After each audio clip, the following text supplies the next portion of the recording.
Ever since the disastrous seasons 41 and 42, Survivor has improved in so many areas, but in many ways, it feels like they're just kind of crawling back to what they were doing before the new era, but with like a different coat of paint, if you know what I mean. The journeys they go on for advantages, it's really just like a version of Ghost Island, Island of the Idols, and Exile Island, but without the player having to stay there overnight. The new era final tribal council format where each juror asks a question to final three while sitting down, that's what they used to do, except the jurors used to stand up. But now with them sitting down, the show can edit out jurors asking questions, and you might not even notice because yes, that is 100% what they have been doing. Them getting 18 players who are not from Alaska, New Mexico, North Dakota, and West Virginia, and instead pulling pretty much most of their cast from California and the New York area. Actually, that's the same as always, despite the diversity initiative that started with Survivor 41. A lot of things are the same, believe it or not, but with a new coat of paint to make it seem like it's new. But one thing they haven't been able to fool most people on is the lack of themes. Sure, the art department seems to come up with one every season when you look at the Idols and Tribal Council sets, but the season itself, it's just a number. What's the difference between the new era and the prior 40 seasons? Well, those prior 40 seasons had themes, and it's much easier for me to remember what happened and who was on those seasons when you just say the name of the season versus when I say like Survivor 44, it's like, okay, all right, Jam 1, and then from there you kind of backtrack and figure out what happened that season. But it's like, you have to like start with the winner, you know? The first 40 seasons, I don't have to do that. I know Survivor 50 has a theme, so this might be addressed, who knows? But I want to see this theme continue with 51 and beyond. Otherwise, it's just a one-time thing they're doing to just appease us fans, and I don't want that. I want them to do this for good. Bring back the themes. With that, let's see some of the unpopular opinions you all shared with me here on YouTube. Johnny says, bring back the old jury format. So many iconic moments are from the individual questions. It does not take much more time or effort to let them go up one by one to ask questions. Believe it or not, Johnny, that's kind of what they've been doing for the past few seasons, but now they can just edit out the jurors they don't want to hear from. VIP Chris says, if we're going to be staying in Fiji for the foreseeable future, we need more creative themes and rewards to distinguish the seasons. I completely agree, VIP Chris, I completely agree. Now, I asked 8 other content creators to help me out on this video, and they said yes. Links in the description to each of them, and after a random shuffling of all 8, the first name is John Cena. I mean Survivor Super Fun Time. Hey everyone, this is Kevin from Survivor Super Fun Time Show. And you know, I think the answer to this question, it's kind of twofold, but really the core of it is the same. I think in order to fix the game, I think everybody needs to go to Tribal Council in the pre-merge. Now, part of me loves the idea of a group of players who have not experienced Tribal Council, that they're not hardened veterans by the time they get to the merge. I agree. However, I think every tribe needs to experience it for the gameplay to be at its maximum, to see where the die has been cast. And if for some reason each tribe doesn't lose a challenge at least one time in pre-merge, which is pretty typical for the new era, usually there's one that comes out pretty scot-free, I think there needs to be a swap to make sure it happens. That's how I feel it should go, because I think it'll maximize the merge. I think some idols and some advantages will shift around. I think it's usually a net gain. Like, yeah, are players going to get screwed by the twist? Yes. However, I mean, you can mitigate that. Maybe there's a schoolyard pick'em. Maybe you can make them make those tough choices. Kind of like sort of in Survivor All-Stars, where at the end of the challenge, they got to pick who they wanted on their team rather than it being totally random. But really, that's what I think. I just want to see more players ready to battle and fight it out at the merge with some advantages all over the place than before. But that's just what I think. What do you think? Jet Conway says, less losing your vote, more diverse personalities, and more straight up villains. Mystic says, what people miss most about old school Survivor is the different locations, landscapes, and rewards that actually offered something cultural. Even if they're going to stay in Fiji forever, let's let Jeff use some green screens and VFX so that the seasons can have any remote shred of differentiation between them. I don't know about green screens and VFX, but they're in Fiji. There's so much more to Fiji than the few islands we see.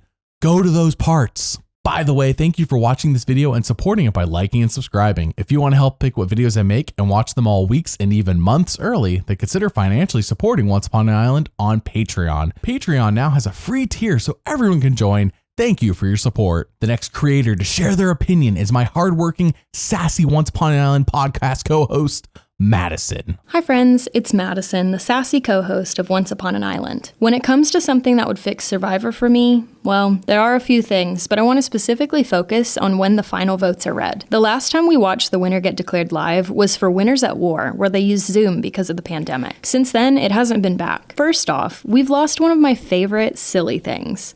Jeff epically coming in to read the votes in front of a live studio audience. I want to see that man walk through the jungle, take a helicopter, jet ski, or whatever else it is he wants to do in order to get back to California. I also just miss seeing the entire cast, especially after they've watched the whole season on TV. We all have those pre-merge boots that we love, and then don't hear from again unless we follow them on social media. Now we only see the jury in the final 3, and there's still a lot that they don't know since they've not seen the edited show. Let's bring everybody back so they can talk about what's said in confessionals and revealed from the edit. Reading the votes during a live episode also allows everyone time to think and reflect after leaving the island. The reunion being in the studio gives the audience better updates on showmances, rivalries, betrayals, and where everyone stands now with what we've seen on the season. I think everyone needs some time away from the island to really give the viewer the insight and experience that I would hope for. Tim Timo says, I just rewatched the pre-merge of Tocantins and I wish they brought back more unique challenges like that. We say this all the time like a broken record. No more race through a series of obstacles, grab a key, throw sandbags, complete a puzzle, or do this thing the longest. Matsu says Survivor has a lot of diversity, but not real diversity. They love casting people of different races and backgrounds, and yet they all play the same. The casts are super boring in modern Survivor. As much as I hated players like Rome and Liz, they are what Survivor needs more of because they are excellent TV. Diversity of thought over diversity of skin color. Matsu, I agree. I think we got a little bit of that here in 48 as well when you get people like David and Joe who clearly are not super fans of the show, but yeah, they need to cast a bit differently. Sometimes an international Survivor fan knows best, and here with his take on how to fix Survivor is Henry Hickman. It's challenging to fix Survivor because a lot of the problems lay beneath the surface. Do I try and fix it in relation to what it is now? Do I try and bring back the good old days? Do I try and actively make it worse? I'll go with the first option, and I think my plan is to make journeys secret, similar to what they were when Chris Noble got his idol, or when Sydney, Brad, and Tiffany went out on a night journey. The problem with journeys, aside from the everything, was illustrated by Rome perfectly in Survivor 47. Everyone knows that something happened there, so either lie about it and no one believes you, or you tell the truth and probably paint a target on your back. Making the journey secret could bring some fun spice back into the concept. Having to tell your allies you lost your vote with the added layer that they didn't even know this was an option? Having your secret advantages actually be a secret? Or it could even embolden Jeff to put in some bigger and better twists on the maybe this was a bad idea. Either way, it would be fun to watch for at least a few seasons, and I think it is important to shake these things up every now and again to make sure the meta doesn't get too stale. When Rome is out here making really good points, something's gone wrong. E. Easter says more casual fans / borderline recruits, they always tend to gum up the works for the more GameBot players, which makes them fun, and replace fire making with a choice. Winner chooses who competes and what the competition is out of a few choices like fire, endurance, or a puzzle. Snobby says, just make the season less repetitive and that's it. Keep your merge tories, 3 tribes, etc. But don't make them appear every season over and over again. Example, swaps and auctions brought a fresh spirit into the new era, but also it's a good decision that they are not there every season. Next up is the TikTok Survivor sensation, Survivor Swiftie, who thinks Survivor has gone soft in this new era and she thinks she knows how to fix it. So how do we fix this? I'm so glad you asked. For starters, let's stop forcing everyone to be a hero. We don't need everyone out there to be a hero. Sometimes the best characters, the most memorable characters, are the villains or people making morally gray moves at the very least. I'm not saying we cut out personal content entirely. I love a good backstory when it's natural and it fits, but it needs to be balanced. One emotional montage per episode is more than enough. And finally, stop producing Survivor for children. Kids watching Survivor is great, but we don't need to water it down for them. Many of us grew up watching Survivor and liked it because it was not PBS Kids. It was messy, it was intense, it was chaotic, it was beautiful. Trust the children to handle it. Survivor can still evolve, of course, but not at the expense of what made it so unique, memorable, and legendary in the first place. Stop trying to inspire me and go back to entertaining me. Joel says, instead of forced fire making, make final immunity fire making so that they can prepare for straight up immunity. No extra time wasted. Joel, I completely agree. Final 4 immunity challenge every season. Just make that the fire making competition and do it at sunset. It would be beautiful. Treasure Trail says, bring back the super idol to spice things up. Oh boy. I mean, that sounds crazy, but if you think about it, we had the super idol in season 12 with Terry, who, yes, completely messed up that season because he had it. Also, he was winning immunities. Yule had it in Cook Islands, and that made for a more interesting season. Tony had it in Cagayan, and we all remember Tony. And then in Ko Wrong, while no one had the super idol, the option was there to combine 2 idols to make it. And again, we got a good moment out of this. I think every time it's worked, believe it or not, despite the fact that no one's ever had to play it. So yeah, bring it back just one time. You know him, you love him. Phil from the Survivor Specialist is here to say, hey everybody, it's Phil from the Survivor Specialist, and I'm giving my opinion on how I think you can fix Survivor. Really, I never thought that I would go here with this, but I do think that 26 days has become a problem. Okay, in Survivor 48, a lot of the boredom that I think came from these episodes was from the fact that there wasn't enough to fill the screen for 90 minutes. And you can blame the players all you want, but when the players only have 10 hours to actually play the game, this isn't on them. They go to tribal council, they wake up the next morning, they're barely awake, they barely had time to talk, and they're already getting ready to go to another immunity challenge and then go to another tribal that night. There simply isn't enough time. And I think what we are seeing is this is becoming a problem because when the players aren't playing overly strategic games, as we're seeing in 48, there's nothing to fill the time with. Now, I'm not saying we have to go back to 39 days. I think that's a pipe dream. I don't think it'll ever happen. But I do think that maybe upping this to 30 days or 32 days could make a huge difference. We might not realize it as an audience, and I never thought that we would even notice the difference between 26 and 39 days. But it is truly, truly noticeable when you look at what they are filling the screen with when they're not talking strategy. The answer in season 48, it's pretty much nothing. Yes, we're getting some good human moments, some backstory on some of the characters, but in terms of what we're actually physically watching them do, there's almost nothing for them to do. And you can't just blame the players for that. That has to do with the structure of the game, having fewer days and having less time and opportunity to actually go out and make things happen. So if you're going to fix Survivor, up the day count at least a little bit, and that will give them more time to fill in the gaps if a season doesn't have a strategy-heavy cast. Steven says, I think the show would improve drastically if they casted a few people who intended to play a villainous game. I'm not talking villainous like, what about Genevieve or Jesse? I'm talking Randy, Corinne, Tyson, the ones who intend to be harsh, mean, and cutthroat. Steven, you'll notice that the people you just mentioned were from season 17 and 18, the previous casting director, a different time for sure. Outsider says, post 50 desperately needs a new theme or twist every season. Yes, the Outsider, it's what I was saying earlier. I completely agree. The entire new era is so similar that all the seasons start to run together. Maybe they can return to their roots and go to new locations every couple seasons. I don't think the new locations are coming back, believe it or not, but themes, absolutely. The Survivor Specialist just added a new partner to their team, and here to share her opinion is Tegwyth, and I hope I said that name correctly. I actually have the unpopular opinion that I like New Era Survivor. I know it's crazy, but I think it's fun. I think all Survivor's good Survivor, and I really just enjoy it. But I do think that there are things that can be put into the game to make the game better. Maybe not rolling a dice and losing your vote, making the game longer. There are some obvious ones, right? But I think what it just comes down to is the predictability of it all. I think diversifying gameplay, making it so that the players are on their toes and not really know what to expect next, I think is what makes the game slightly more interesting, at least for the viewers.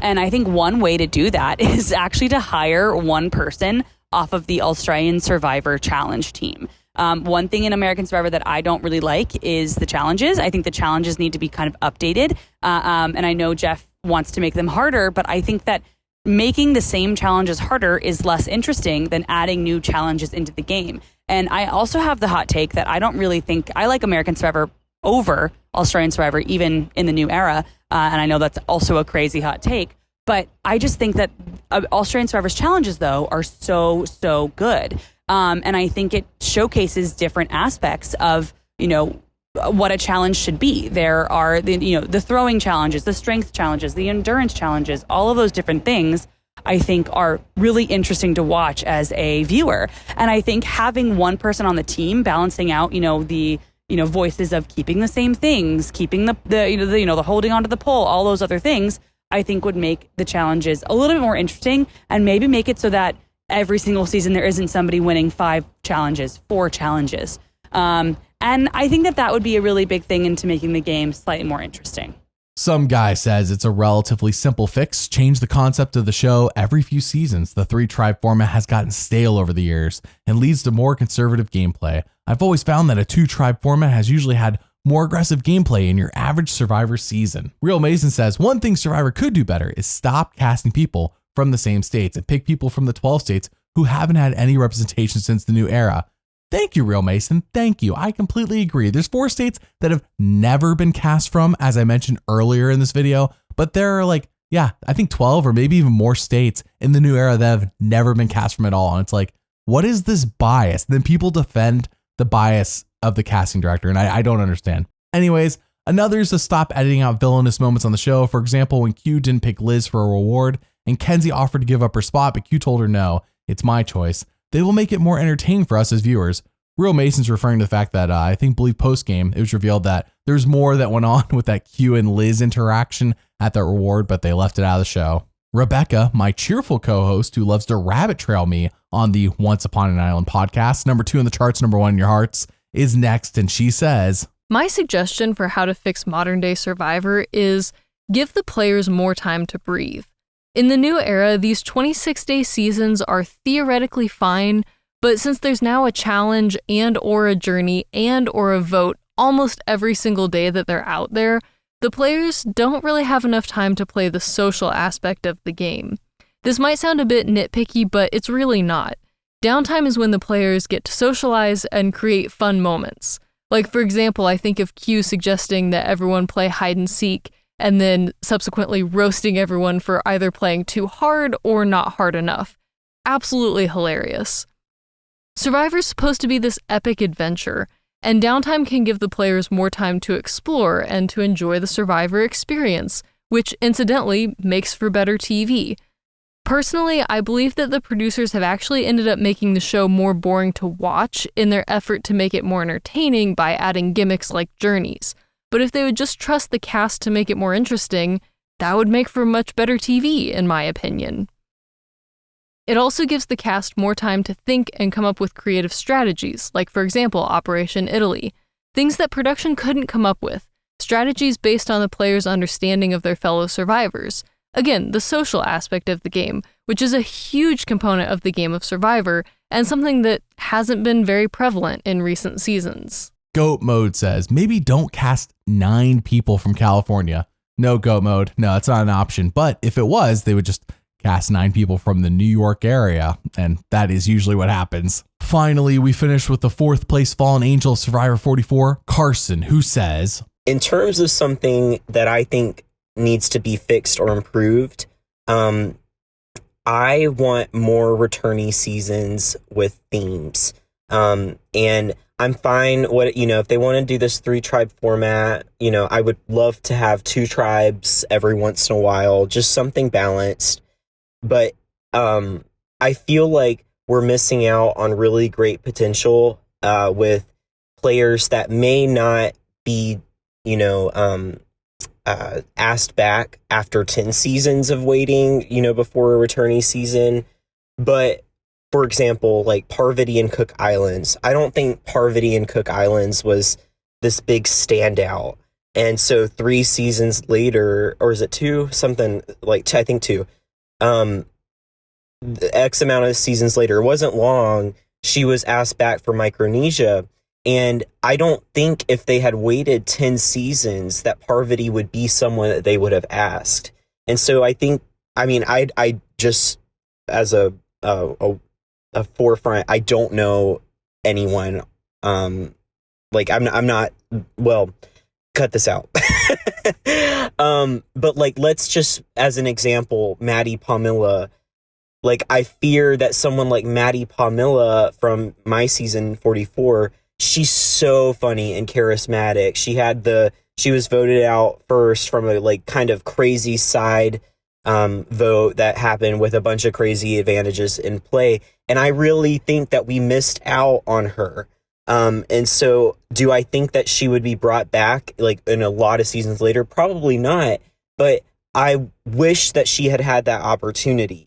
So all I'm saying is that I think we're losing a lot of great potential by waiting too long for returning seasons, because sometimes it's those players that may have not had the biggest starting season, but they come back and they're underestimated. And there's something really captivating about that story.